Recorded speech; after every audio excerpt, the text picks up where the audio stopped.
Hey, attention! At ease, gentlemen. I can tell you, you guys are more excited on this Monday. But last...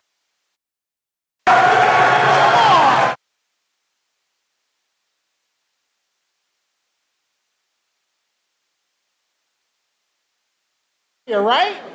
Excited? Yeah! So you've become accustomed to our normal routine. We're going to switch that up just a little bit for this evening. So instead of me introducing the governor, I'm going to introduce our camp director, Mr. Robbie Robinson.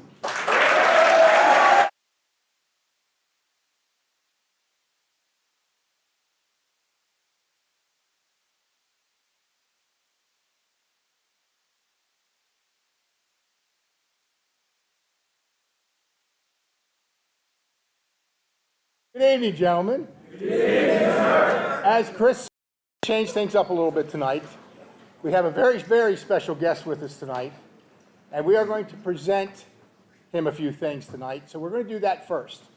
And I'd like to introduce, this is the first ceremony that your class will do by themselves.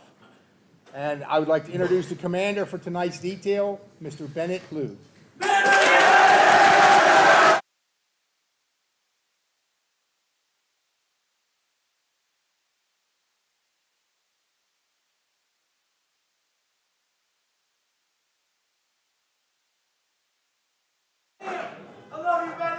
Love you back.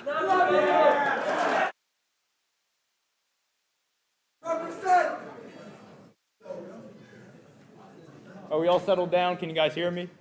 Awesome. We are gathered here for an important patriotic and solemn purpose. Here to witness the presentation of the flag of our country, the Stars and Stripes, to the West Virginia University by American Legion Mountaineer Boys State, class of 2023. Sergeant at Arms, post the flag to be presented in front of this gathering. Detail. Come. Forward. March.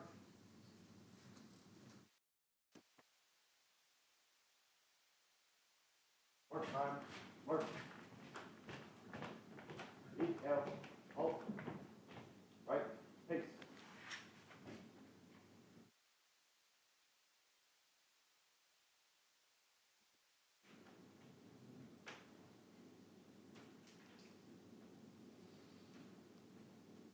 Left, pace, forward, march. Detail, halt. Right, pace. Hurry, press. Let us stand for the invocation. Will the chaplain please come to the front?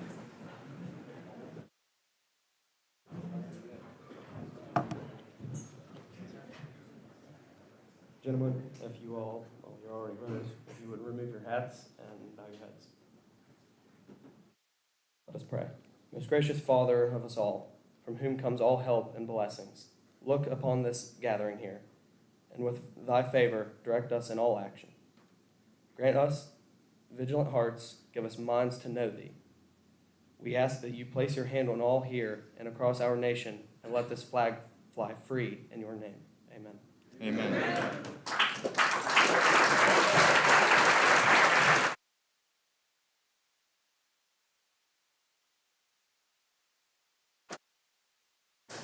Please be seated.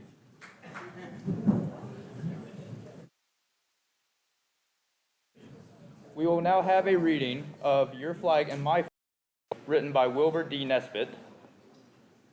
Your flag and my flag, and how it flies today. In your land and my land, and half a world away. Rose red and blood red, the stripes forever gleam. Snow white and cell white, the good forefathers dream. Sky blue and true blue, with stars to gleam aright.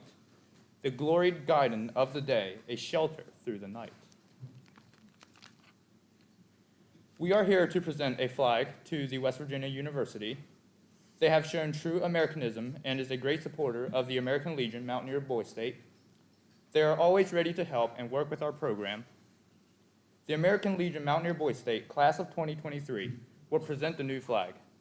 The flag will be presented by Governor Will Barris. Sergeant at Arms, retrieve the flag.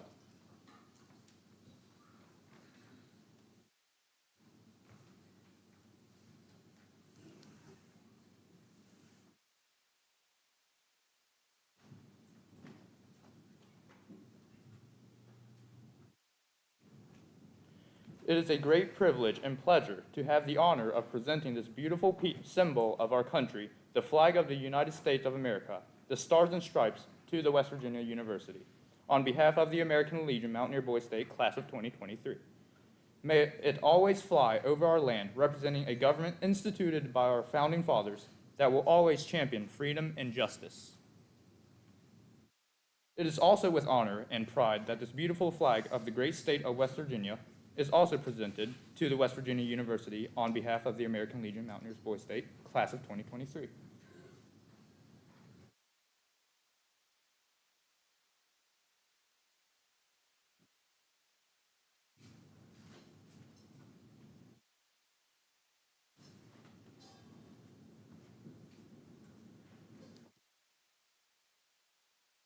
May it forever remind you of our rolling hills, flowing rivers, majestic mountains, and that mountaineers are always free.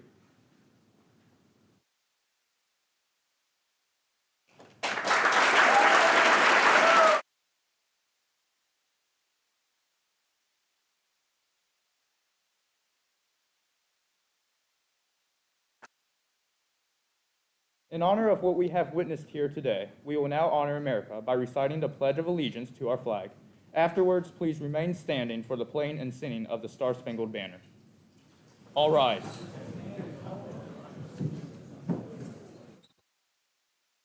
I pledge allegiance to the flag of the United States of America and to the republic for which it stands, one nation under God, indivisible, with liberty and justice for all.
Seated.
University, and the folks in West Virginia called me up and said, would you come back for 3 months?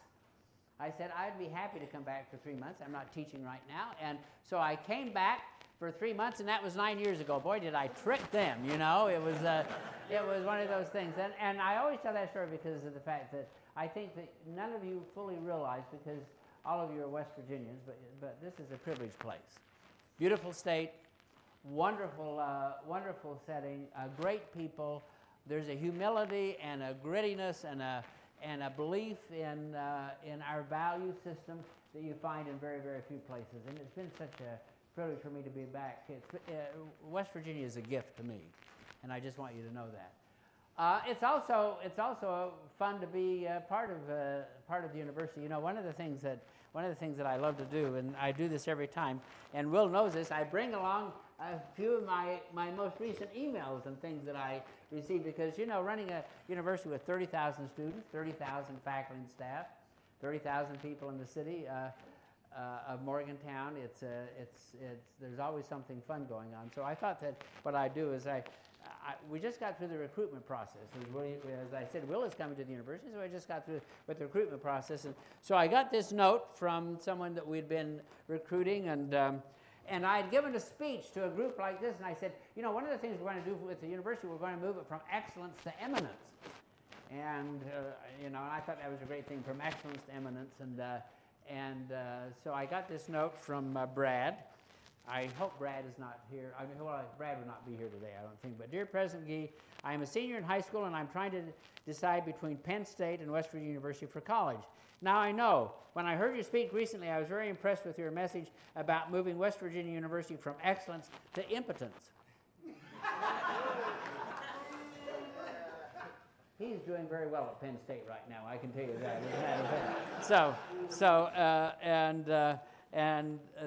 Then I tell the story. So I love to go down to the residence halls and eat, and I live right where Will is going to live. I live right above where Will is, and so I go down and eat in the residence halls on a fairly regular basis. And I was down this spring, and I just sit down with someone. I sat down with a young lady, and I said, well, tell me where you're from. And she said, I'm from New Jersey. What year in school are you? And I'm a freshman. I said, what are you studying? She said, I'm studying sociology. I said, do you live here? And she said, yes. I said, do you like your room? Yes. Do you like your roommate? And she said, yes. And then she turned to me and she said, well, when you went away to college, did you have a roommate? And I said, yes, his name is Abraham Lincoln. And and I thought she would laugh and kind of have a moment of levity. Instead, I could see she was looking around. She knew that name was familiar. She kept looking around.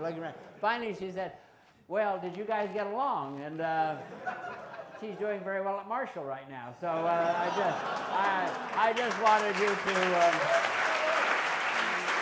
know that. So this is the one I've shared this one before, but this one I love. I got this one during spring break a year ago, and I so enjoyed this. It says, dear President Gee, I'm planning a spring break trip with my best friend from the University of Cincinnati, and we have enlisted 6 female cheerleaders to join us for the whole week in sunny Miami. But when we went to book flights, you can imagine my disappointment to find out that our colleges have conflicting spring break schedules. I'm writing to ask if you could push West Virginia. I'm sorry, this is so funny. I am asking if you could push West Virginia University spring break back a week. You are the only one with the power to help make a 19-year-old man's dream come true of a half dozen girls and a remote beach house 1,200 miles away.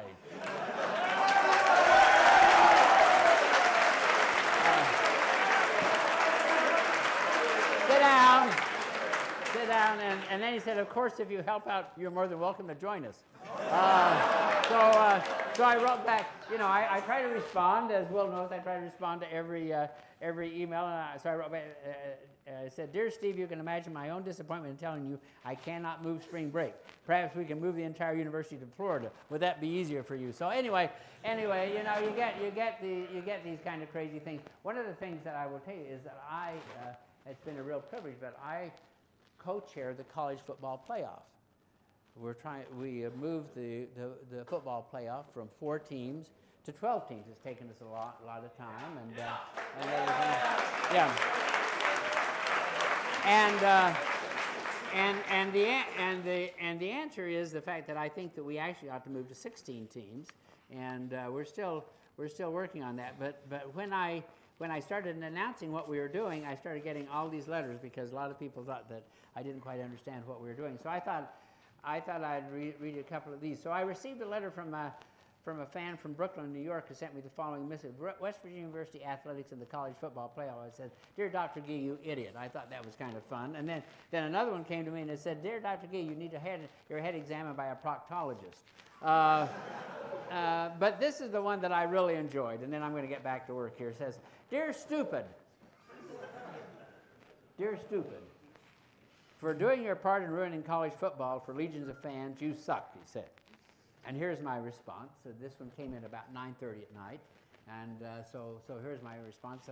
It was to Brian, and so I immediately responded to him and said, "Dear Brian, I've just received this email supposedly from you. Someone must have your email account, which you should check."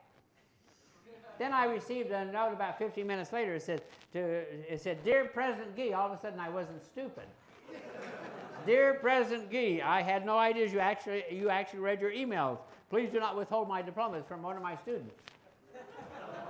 How fun was that, huh? To catch him, as a matter of fact. So anyway, it's so great to be with all of you, and you know what I like to talk about with all of you is leadership. You know, I've been doing this for 43 years, I like to say a few things about leadership, and I'd really like to answer or have you ask me questions that you think are important and ones that you have on your mind. So first of all, I was 36 when I became a university president. And I always tell that story that I was 36, I didn't know what I was doing, and it was a challenging time. And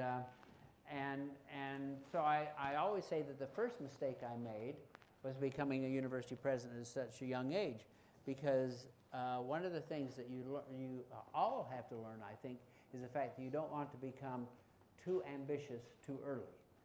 Try to do well what you're going to do now. Well, try, all of you, do well what you're going to do now. Make certain you do well in the work you have, and the next thing will come. And it took me a while to figure that out, because after I figured that out, then all of a sudden a lot of good things have happened to me in my life. I'm very pleased about it, but I've never interviewed for a job again, because the fact that I really decided I was going to be very steady about doing well what I was doing now, and that next was going to come. So I say that to all of you. You're 17 years of age, 18 maybe some of you, maybe 16 some of you, but just remember that at your age you have so much potential, so much opportunity in front of you, but do well what you're doing now, and good things are going to happen.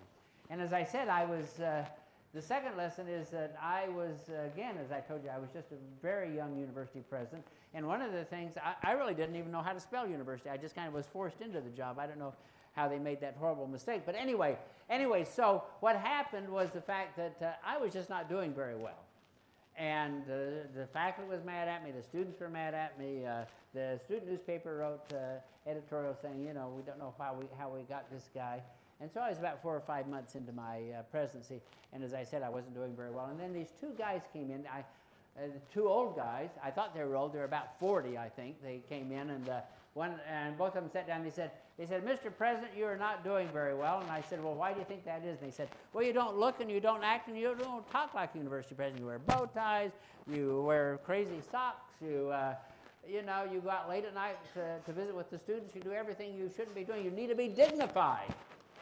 And I thought about it for a second, and yeah, you know, the only president I knew was my own university president, who was a tall, gray-haired, gravelly-voiced guy, stood in a corner, and everyone would kiss his ring, and I thought, well, I need to be doing that. And so I started wearing three-piece suits, long ties, tried to act a little bit more dignified. And guess what? Two things happened. One is the fact that I still wasn't doing very well, and the second thing was that I was miserable. I was just miserable. And so one day I woke up and I said, I tell you what, I'm going to be who I am, and if I fail, I'm going to fail having fun. Now,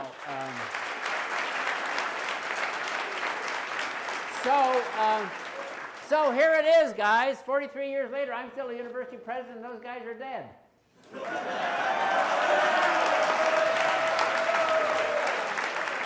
So I tell that story. I tell that story because of the fact that I want every one of you to know that you have God-given talents. And you have God-given deficits. All of us are not perfect, but I guess what I can say to you is the fact that don't let other people define. You know, in today's world where we have TikTok and we have Twitter and we have Instagram, everyone wants to define what you should be. Do not let that happen to you. You are who you are, and you are going to be very successful being who you are. The minute that you let other people define who you are and tell you what you ought to think and tell you what you ought to do, then what you've done is you've lost being you, and you have become a shadow of who you are. So just remember, 43 years later, those guys are dead, and I think that that's fun to know. Well, it's not fun to know that they're dead, I guess. I don't know, but nonetheless. So the third thing I'd say to you is that you need to learn to take what you do seriously, but don't take yourself too seriously. I think that a real problem. How many of you don't know now people who all of a sudden they get new assignments, they are promoted, they are elected president of the student government, they're elected president of Boy State, and they become really full of themselves, right? Yeah, we all know those guys. Well, you're excluded. But saying that, and you know, the problem is the fact that they take themselves too seriously. They believe, have I lost my, nope, I think I've got it, there you go. But those are the kind of people that you don't necessarily want to emulate. Because what you want to do is you want to make certain that you take your work seriously, but do not take yourself too seriously. You have opportunities to learn, you have opportunities to grow, even though you may get in a leadership role, whether it be in Boy States, whether it be in student government, whatever it be, make certain that you always have a sense of purpose and a sense of humility, and I think that that's enormously important. So the three ingredients for success in your life are these things. One is to have a very thick skin. Two is to have a good sense of humor. And three is to have nerves like sewer pipes. And I'll just try to explain that a little bit more. First of all, in today's world, you're going to be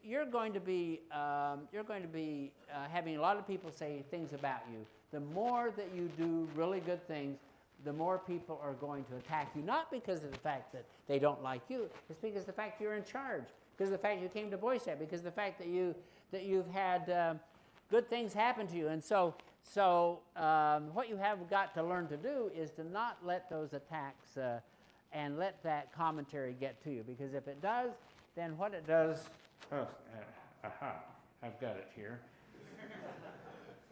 Is that better now, guys? Can you hear me a little bit better? Yes,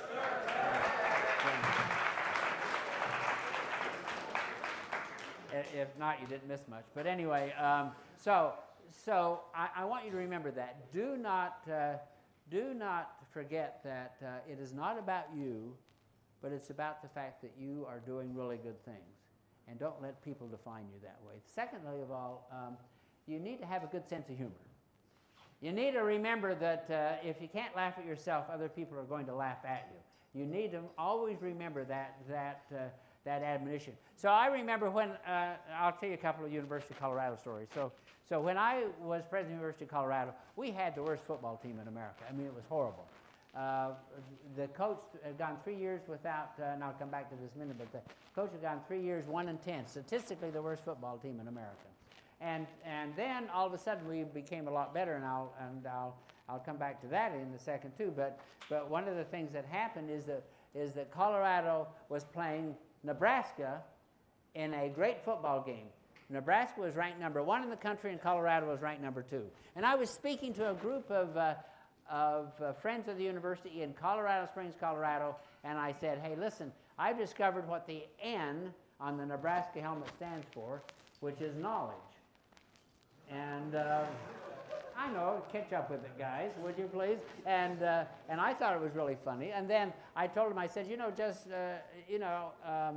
Nebraska players aren't dumb just because they have printed on their helmet this end up and on their shoes toes first. Well, anyway, I thought it was really funny. Unfortunately, it was published in the local newspaper at Colorado Springs, And then it was published in the Lincoln, Nebraska newspaper, and I discovered two things about Nebraskans. One is the fact that they love their football team, and two, they have no sense of humor because, oh, it was horrible. And so I had to deal with that. And then the third thing is nerves like sewer pipes. You know, you'll notice right now, we've got all this digging up going on around here, and it was reminding me of it. And the reason is we're putting in a new sewer system. Our sewer system had been here for a long time, but it had just become antiquated. And when I was the president of Ohio State during my second term, right out in front of my office, they were digging out the sewer system. I said, why? And they said, well, these pipes have been here for 100 years, and they're still good, but they're just too small. And I think about that all the time. Think about those things that have lasted, that they've been through all sorts of storms and efforts, but yet they have been very, very steady. As I told you, right after I became president of the University of Colorado, I was being announced as president of the university, and I turned to the chairman of the board of trustees, and I said, what do you want me to tell these folks about the university? That we're going to win the Nobel Prize, we're going to do this, we're going to do that. And he said, well, the only thing you can tell the press is to tell them you're going to fire the damn football coach. I thought, you know, I'm 40 years of age. We had this terrible football coach, but I'm not going to say that in a press conference. But about 6 weeks later, I called in. His name was Bill McCartney. I called in Bill McCartney, and this was just when ESPN had started, 1985. So the cameras were there, the Washington Post was there, the New York Times was there. I mean, it was a big deal. Everyone knew I was going to fire him. And so I walk in. Now, Bill McCartney, as a coach, two things about him you have to know. One is the fact that he's a very charismatic man, and secondly of all, he was a very religious man. He was a charismatic Catholic. And so he came in, he sat down, he said, Mr. President, I know you're going to fire me, but before you do, let me tell you about our football team. Now, look, do you think I know anything about football? I mean, I don't know. I do not know anything about football. You know, I'm 5'5", and I weigh 145 pounds. And so he proceeds to tell me, mesmerize me, we're going to run the veer offense, we're going to do this, we're going to do that.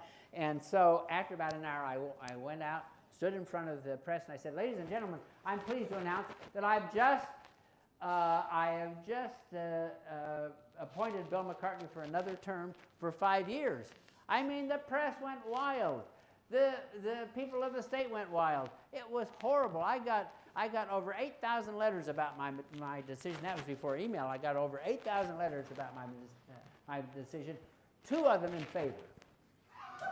One of them probably from his wife and the other from his daughter. I have no idea. But anyway, so here we were, and then that I had extended his contract, and I knew that my life was going to be, that I was going to live or die in terms of my professional life by whether we had a football team that was going to win.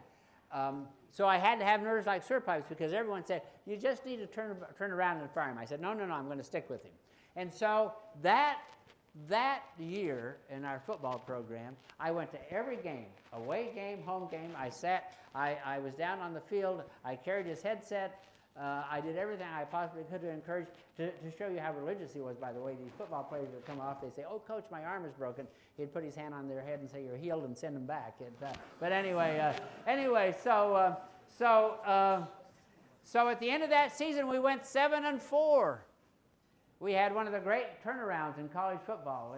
And then, but the point is this, is 5 years later, we played Notre Dame in the Orange Bowl and won the national championship.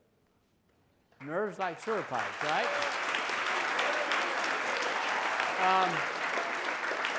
Because I believed in him, but I also knew once I made a decision that it was important to stick with that decision. So remember that. When what is going to happen in your life is you're going to discover that people will tell you what you ought to do, but they don't have all the information you have. I always believe this, if everyone had the same amount of information that I have, they may probably make the same decision I would make. So I think you have to learn to live with that. By the way, it was a fun thing to have happen. So I remember those 8,000 letters I got. I sent a copy of that letter with a note from me to every one of those damn people. It was great. Revenge is good, gentlemen. Let me just remember. Revenge is good, right? So what I want to tell you all is the fact that leadership is lonely. Leadership is empowering. We need tremendous amounts of leadership in this country. We are a divided nation. We have to understand that the world cannot be made up of only Republicans and Democrats. It needs to be made up of people who believe in the callings that we're about, who believe in that flag, who believe in the future of our nation, who believe that our young people can make a difference. And that's the reason I love to come and speak with all of you, because you are the future of this country. You are the people who are going to make a difference. You're going to make a determination as to what we do, what direction we have, what powers that we delegate to ourselves, and what opportunities we're going to have. So that is leadership, and every one of you have it, and I cannot tell you how proud I am of all of you. So saying all of that, what I'd like to do is answer any questions any of you may have. Yes, sir. Here we go. Here we go. And tell me your name and tell me where you're from. My name's Rocky Nicholas. I'm from Marion County. I'm right on your doorstep, and I was just wondering how you feel about Texas and Oklahoma running away from us. Oh, well, the best blessing we've ever had.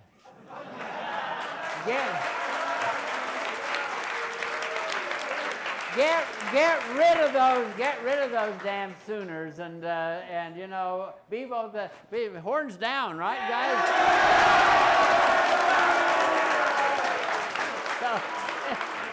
Boy, I'm on the roll now, aren't I? So anyway, the answer is that we have added 4 really excellent teams.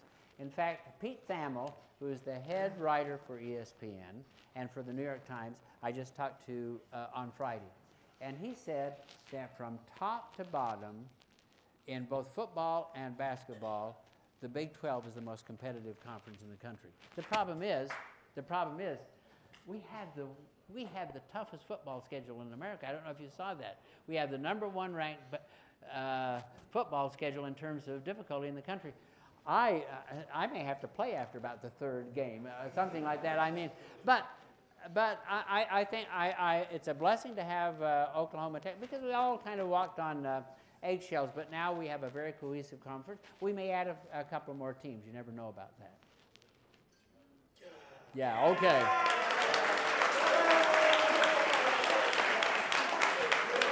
Go Mountaineers! I tell you something. I hope our team shows up this year. I told our coach. I just had lunch with our coach. I told him that I was planning on going to the national championship game, and I hoped our team came with me. But there you go. Yes, sir. Where? Okay, you got it. All right. I'm Owen Schweitzer from Jackson in Jerome County. Hey, I'm going to over there from Potomac State. We love you. I'm going to basketball here. Where does the fate of Bob Huggins slide with the new AD and everything? And, you know, the vocal minority is, you know, yelling out against him. So the question is, what is the status of Bob Huggins?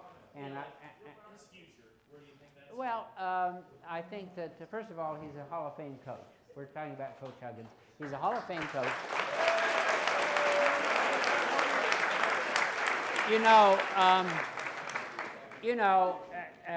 had a 90-second interview. Where are you? right here? Oh, there you are. He had a 90-second interview in which he really stuck his damn foot in his mouth. You know that. And but my view is that a 40-year record shouldn't be erased by a 90-second problem. And so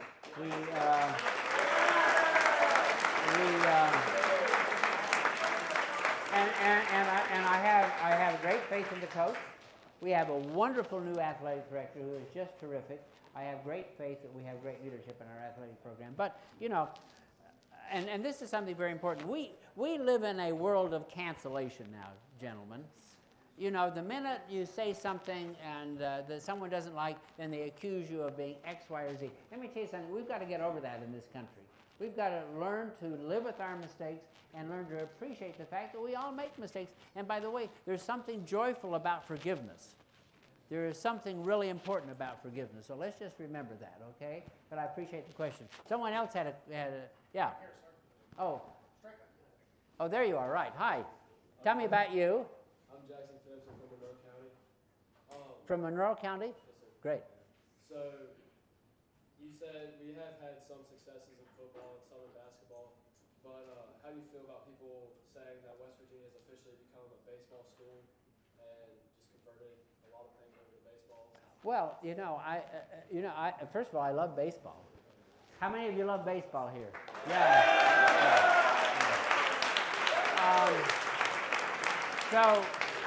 So this is the reality. This is the reality. Football feeds the beast. You know, you got to have a successful football program in order to have a successful competitive program in the A5 and the Power 5. But we want to have successful programs in all of, we play 17 intercollegiate sports. Women's volleyball, for example, we want to be very successful.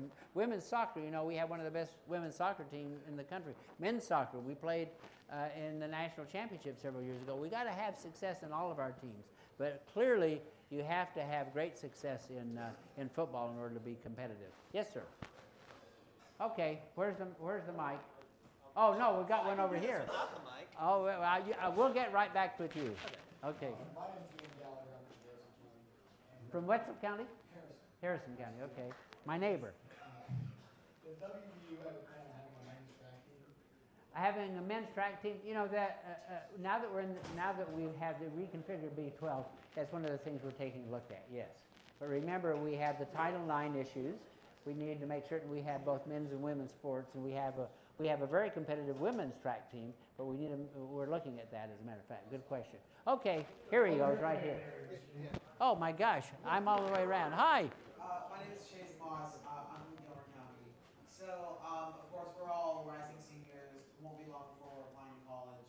Why should we go to WVU as opposed to some out-of-state schools that are maybe a little more prestigious in, you know, like Ivy League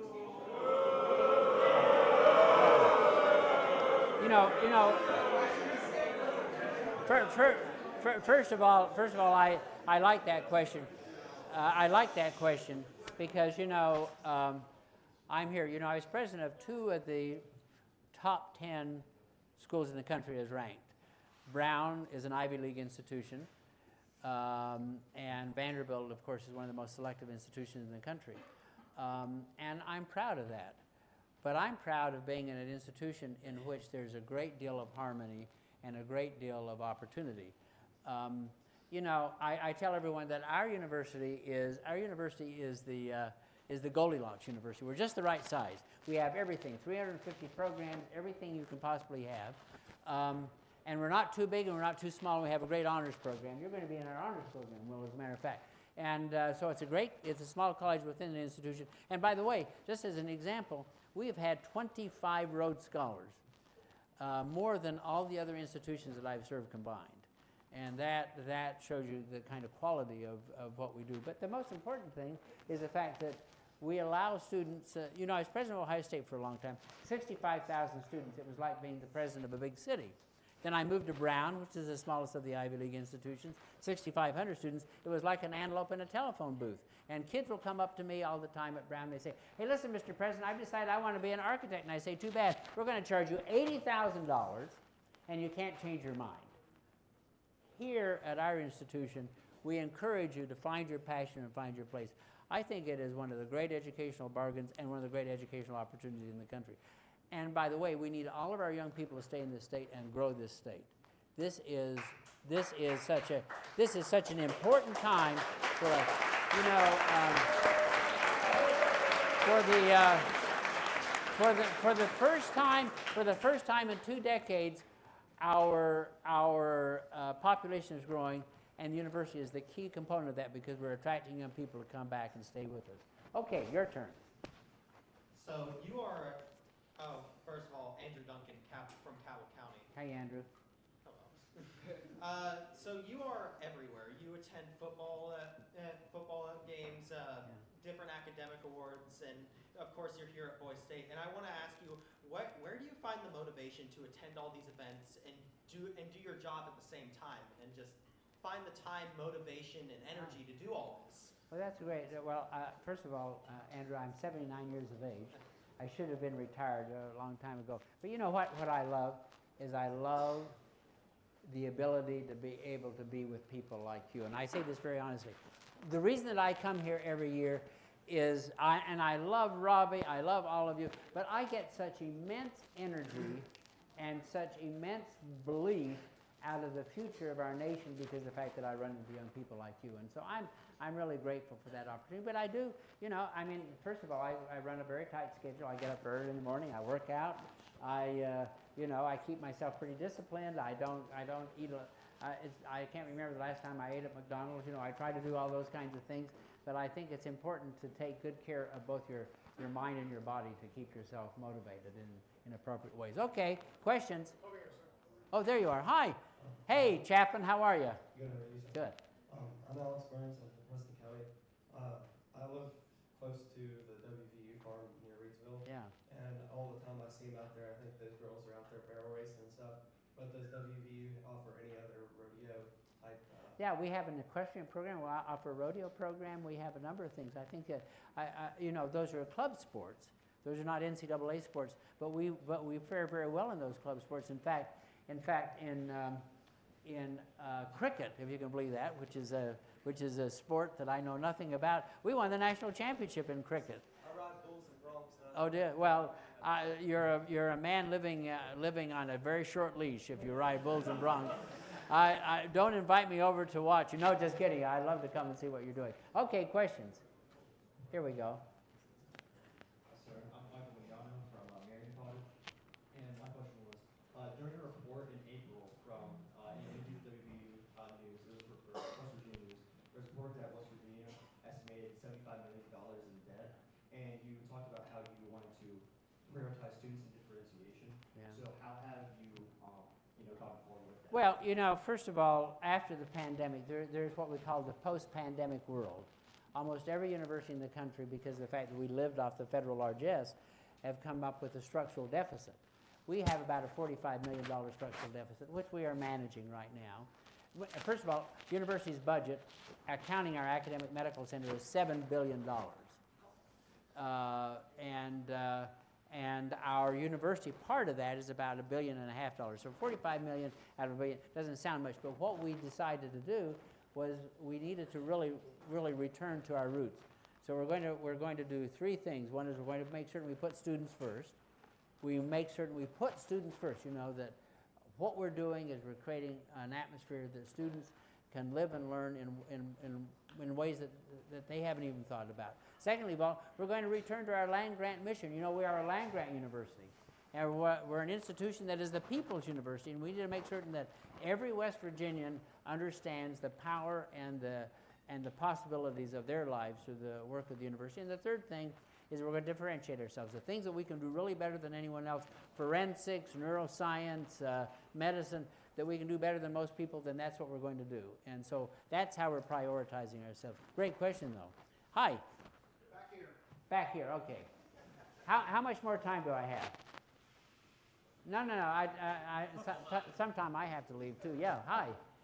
Good evening, I'm Jack Stanislavic from Monroe Cottage, Mineral County. Being the president at multiple universities, obviously they look for well-rounded students, athletes, the whole 9 yards.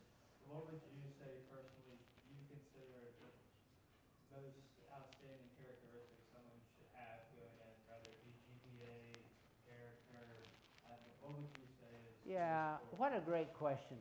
I tell you what I think is I think there are two characteristics that all of you should cultivate. One is humility.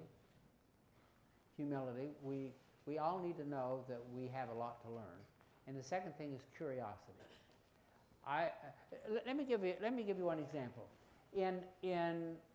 When Christopher Columbus landed on these shores to the year 1900, knowledge doubled once. Gentlemen, I'll get to you. Knowledge doubled once.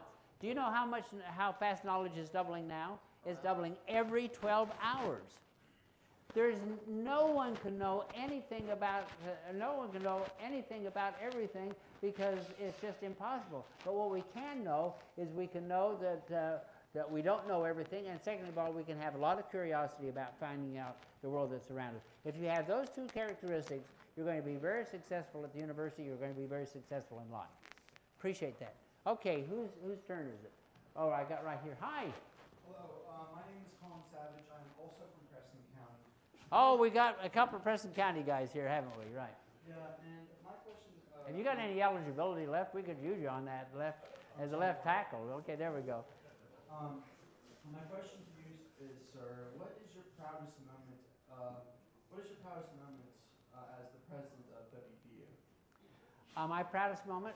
Well, you know, I've had a number of things that I take a lot of pride in, but I think that probably the thing that I'm most proud of during my second tenure here is the fact that we as a university have really started to create jobs and opportunities for young people to stay here. And that to me is the most important thing we can be doing, is to make certain that you, when you graduate from our university, that you have a job here in West Virginia that is really meaningful to you. And the same with Will and everyone else. I think that's important. Okay, I'm going to take, pardon? Oh, great, hi. Hey, I'm Noah Pearson. I'm in Randolph County College. A lot of my friends are going to University of WVU. A lot of them were planning on it originally, but after their scholarships and how lofty they were, a lot of them chose to. How do you think as a university, you guys have created such a great in-state scholarship program compared to a lot of other universities? Well, we have raised a lot of money for one thing. But the other thing is we really concentrate on our in-state students. And we're doing it for two reasons. One is the fact that we want high school students to feel motivated that they can go on and do and gain further education. So one of the ways to do that is through scholarship. The second thing is obviously we want to, as I've said before, we want to keep young people here. And so what we've done is we've gone out to our donors and friends, and we've raised hundreds of millions of dollars from families to support young people to have a future in West Virginia. So those are the two things. That's a great question, though. I appreciate that. Okay, who's next here? Unfortunately, we have time for like one more question. Okay, one more question. I know. Yeah.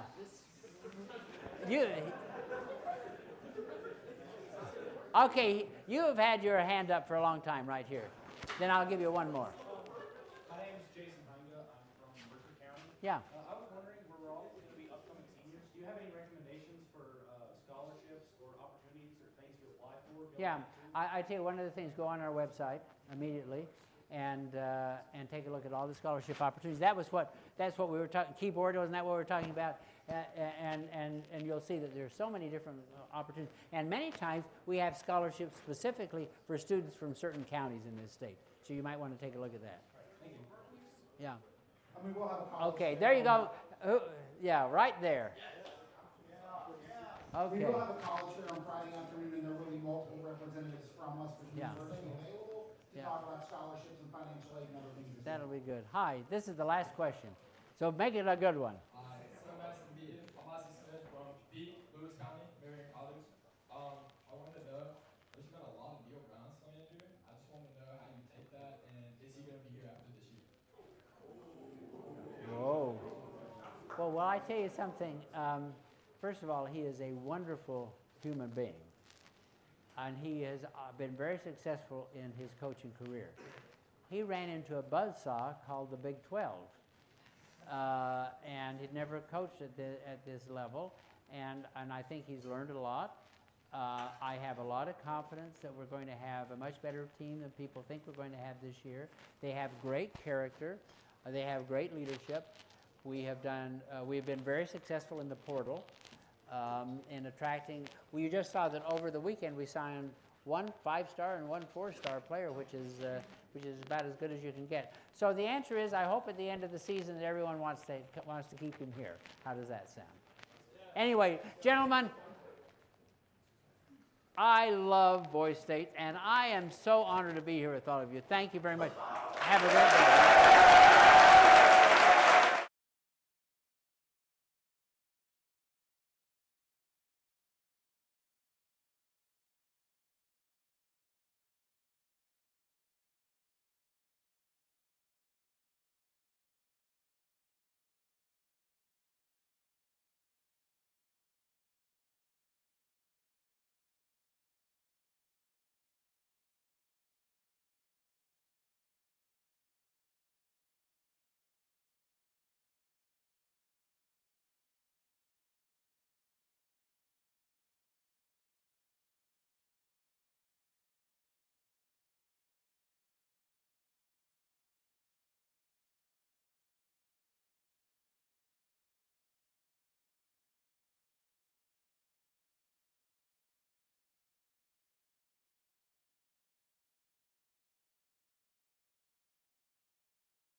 Okay.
Okay.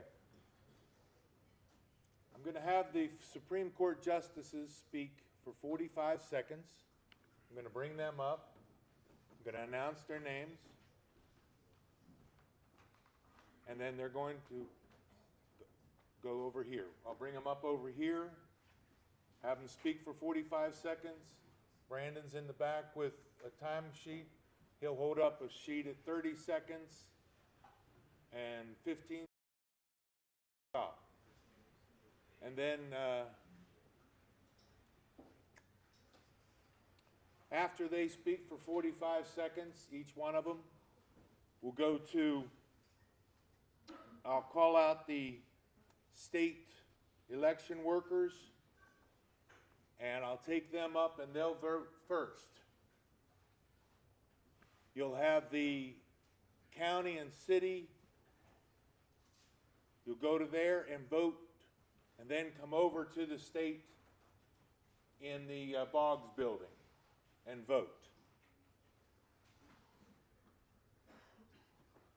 I think that's it. Let me make sure let me bring up the Supreme Court justices over here. I've got their names here. Got Reed Landis.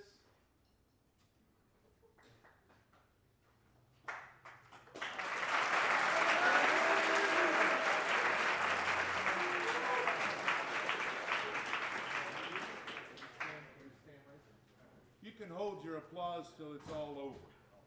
Okay? Nathan Castle.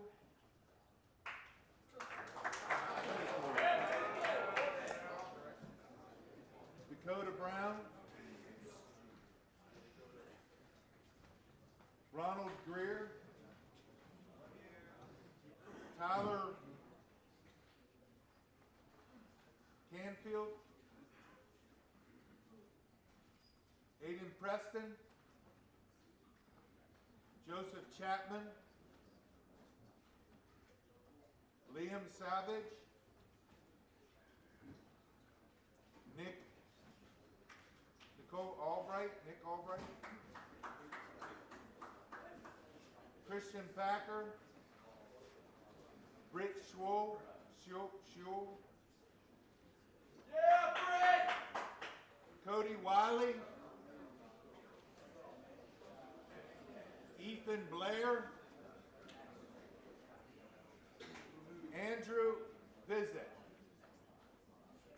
Andrew.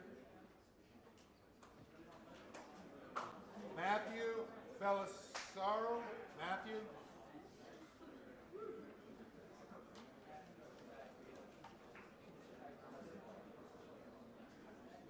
Thank you, everybody.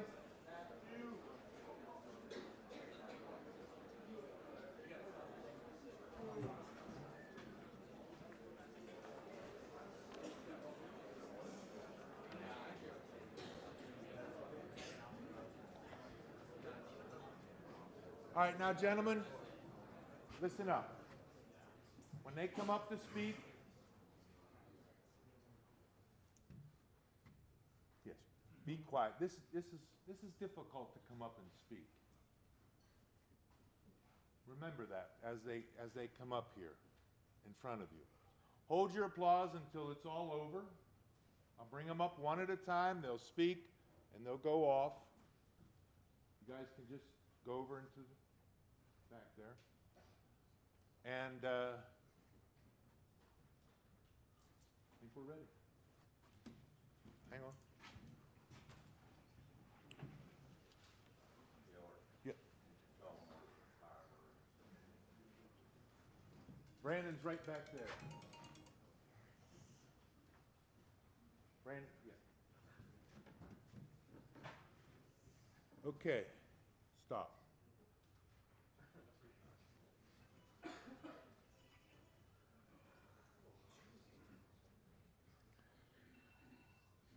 All right. Matthew?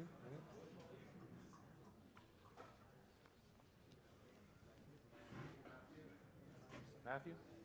Matthew Bellisaro.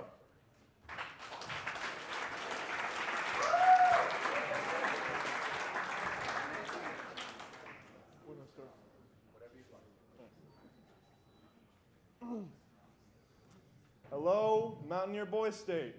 My name is Matthew Bellisario, also known as the Hammer. I'm running to be one of your Supreme Court justices. Now, I only have 3 things to say about me that make me think that I might be the best candidate for you. 1, I'm an impeccable listener. Number 2, I'll keep a level head in all cases I preside over. And number 3, most importantly, I'll never, ever hold back in representing you. Now let's bring the hammer down. That's it.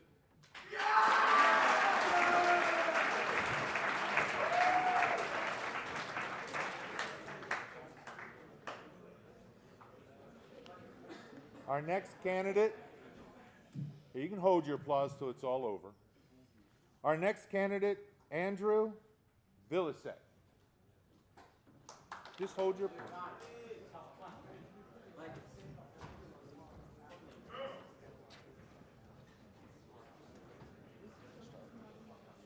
So my name is Andrew Vilsack, and I'm running for Supreme Court Justice.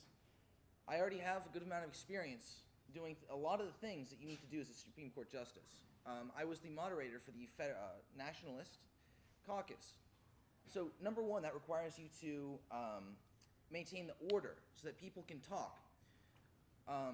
That also allows you have to make sure everyone has a fair chance to say what they need to say. And you need to have a level head and make sure you're not showing biases. And I've done all 3 of those things very well. So I can easily serve as a Supreme Court Justice. Thank you.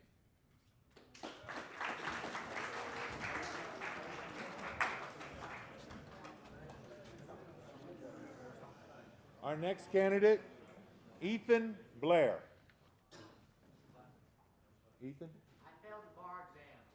Oh.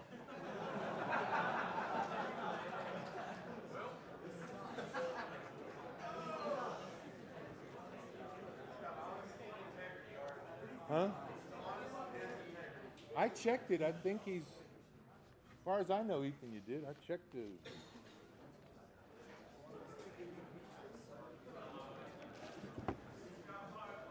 He's honest.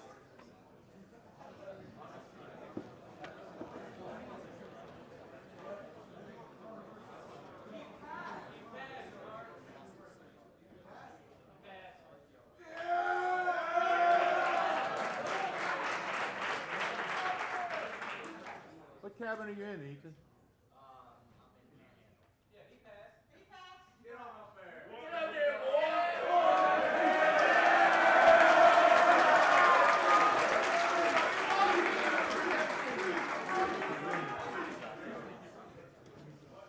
So, I didn't prepare anything because I didn't think I'd be here. I just want to say I'm the best candidate for the job, blow everyone else out of the water. I'm an honest person, and I know the real issues affecting camp. And I will, with all the power that I have, try to convince legislature to put a pool table in camp. That's all I'm gonna say. Didn't prepare anything else. Love y'all. God bless.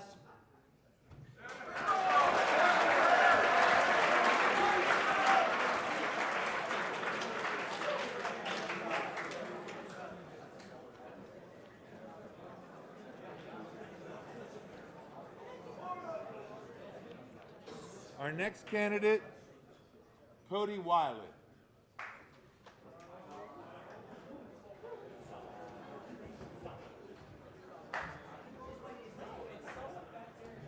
All right, hello guys.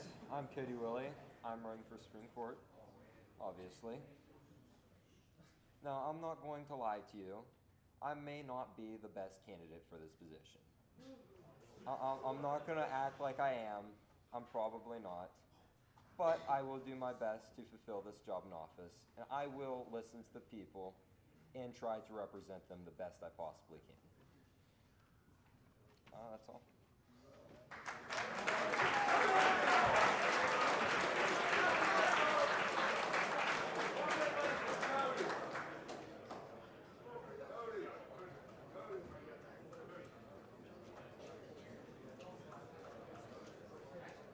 Our next candidate, Britt Shodell.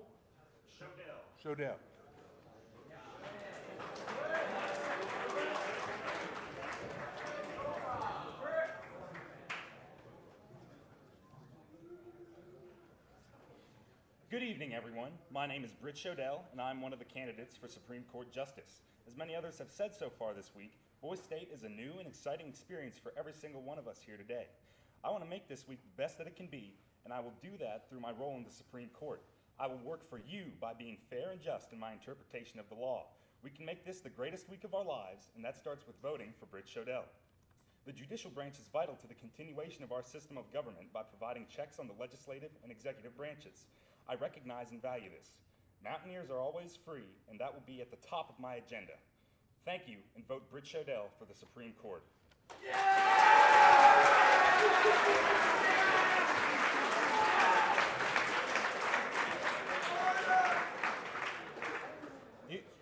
You can hold your applause till it's all over. Our next candidate is Kristen Packer.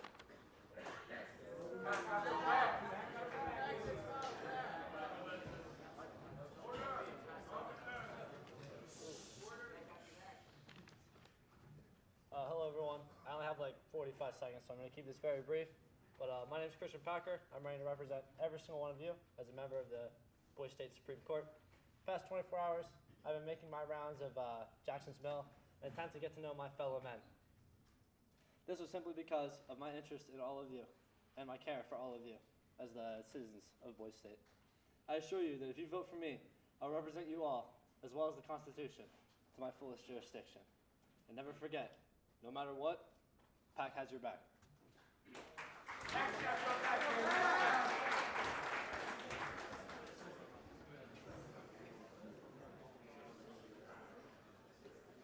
Our next candidate, Just Ice Nick Albright.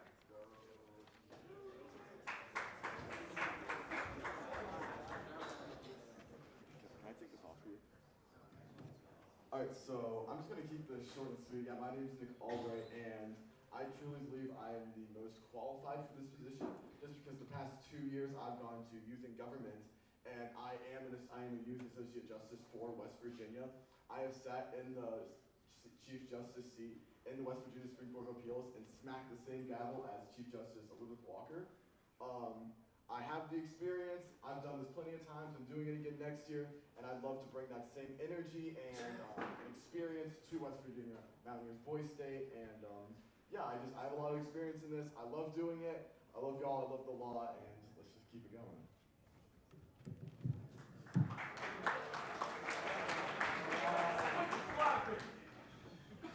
You can hold your applause, gentlemen. Our next candidate, Liam Savage.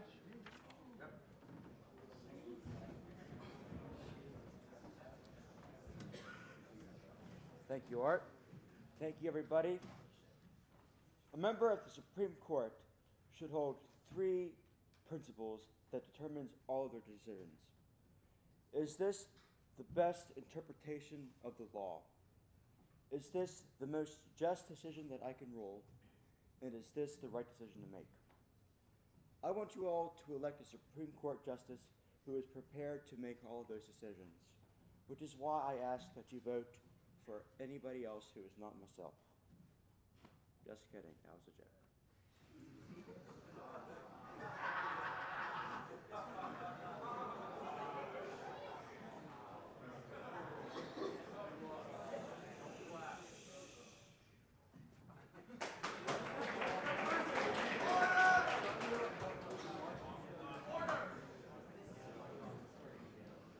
Our next candidate, Joseph Chapman.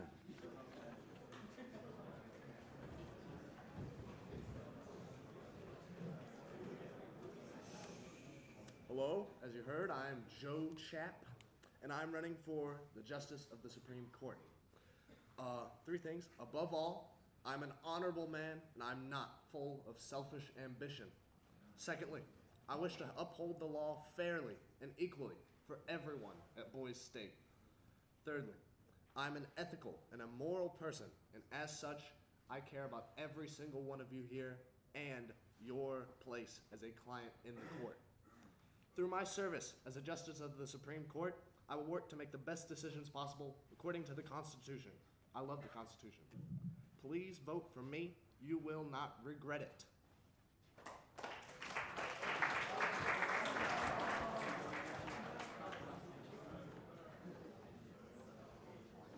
Our next candidate, Aiden Preston.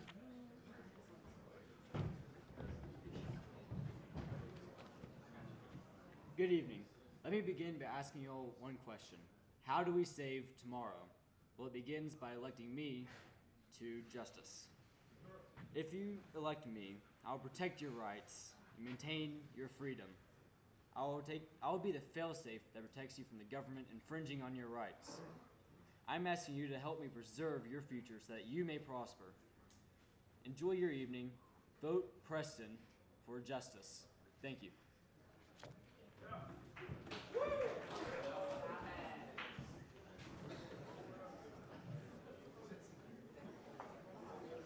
Our next candidate, Cash Canfield.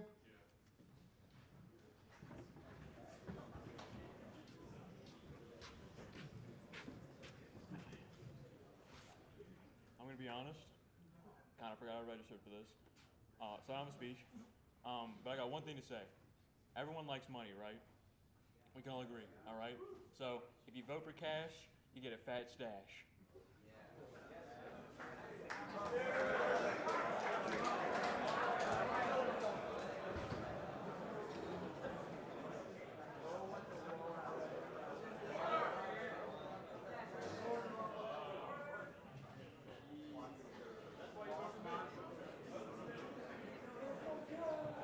Our next candidate, Ronald Greer.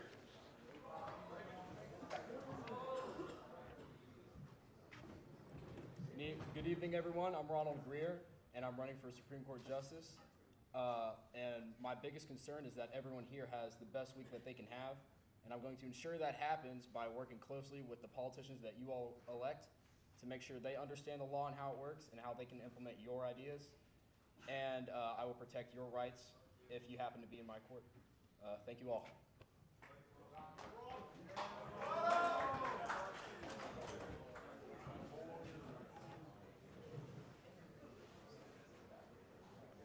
Our next candidate, Dakota Brown.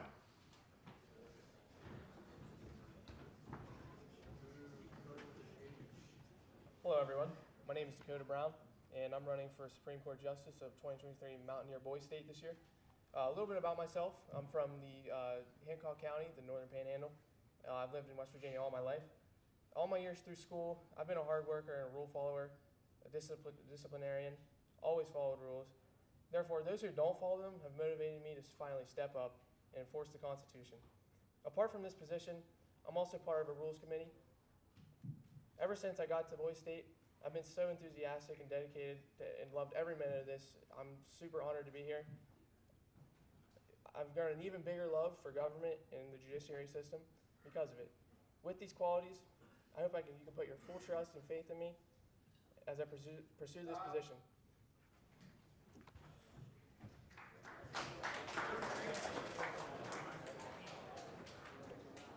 Our next candidate, Nathan Castle.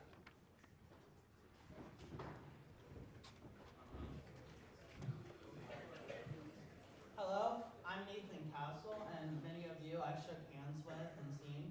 And I urge you, if you haven't talked to me or shook my hand, please do so, because if I am elected, I want to know every face in this room, so that when I leave Boise State, I know everybody who walked into my courtroom have been treated with the right, dignity, and respect that the Constitution gives them as Boise State citizens. So let's make this the best Boise State that anybody in this room has seen. Together.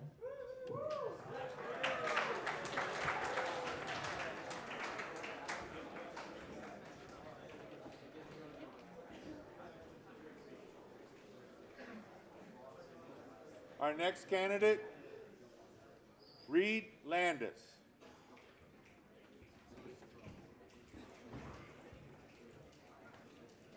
Good evening to my fellow citizens. I'm Reed Landis, and I'm running for a Supreme Court Justice position. I want to make this state's legal system the best system possible. This position is nonpartisan. I have no affiliation with Federalists or Nationalists within this position. There is no favoritism or ill intent with being a justice. You are all treated equally under the fairness of the law. In oneself must be very precise, because the law is a very precise endeavor. There are 5 spots in the Supreme Court, and I possess the compassion, empathy, respect, integrity, leadership, and determination to hold a position within the court. Thank you. And tonight, when you vote, make sure to vote for me.